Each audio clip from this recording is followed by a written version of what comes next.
Hi everyone, my name is Nasue Nishida. I'm the Executive Director of Government Relations at the Office of Superintendent of Public Instruction. And we want to share some really exciting news that you will be interested in. House Bill 1368 recently has passed both the House and the Senate of our state legislature, and that is an early action bill that we've been waiting for. Essentially, it takes the federal stimulus dollars that Congress has appropriated to all the states, and it has allowed states to then appropriate that to a variety of social service agencies and for a variety of things related to coronavirus relief. And in that bill is $668 million for schools. So we are really, really excited that this money has been moved through both the House and the Senate. We are waiting for the governor's signature, but we are ready to act and give some relief to our school districts. So a couple of components of that bill is a reopening plan, which districts will have to submit and update to OSPI about what their plans are for reopening this particular school year. We are really trying to fast track that for districts. Those plans are due to us by March 1st and will need to be approved in order for districts to receive their funding. The second component of that bill is an academic and student well-being recovery plan. That particular plan is also something districts will need to submit to us, but that plan isn't due until June 1st and really looks ahead into the preparation and planning districts will need to do for the 21-22 school year. So what can districts use this money on? Well, it's pretty wide open, which is really nice. The flexibility around these funds is pretty, it's up to districts and communities to decide how they want to use that funding.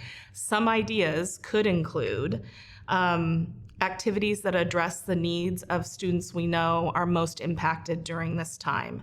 Students with disabilities, students experiencing poverty, students experiencing homelessness, or students in foster care. So we expect that districts will utilize these funds to help beef up supports for those particular students. We also can see these funds being used for social and emotional learning and really mental health supports for students. This has been a really tough time to be quarantined, to be at home, to not have the kinds of engagement that students would normally receive going to school every day. So we anticipate districts will also be looking at activities and uses for funds around that. In addition to that, districts could use it to also look at their actual facilities, ventilation, safety, PPE, the kinds of things we need to get back into schools with. How can they bolster up the infrastructures of buildings to accommodate for that? Those are just some of the ways these monies can be used, and it's really a wide open opportunity for districts to analyze what are their needs and then how can they use those to reopen schools for this year into the next school years. One reminder, this is short-term relief. So this money is available, will be available now through really September of 2023. So districts have some time to utilize these funds, which is really great, but it will be one-time funding. We are anticipating and hearing a lot about a potential stimulus third round by Congress. There's lots of conversations in the news about that. And if that happens, that would be down the road and potentially another opportunity for schools to get funding that they need now to reopen, recover, and get students back into accelerated learning opportunities.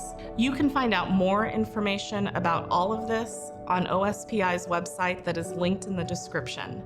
We are also going to periodically through session be recording these short videos, giving you up-to-date information about what is happening during this legislative session. So stay tuned and thank you for joining us.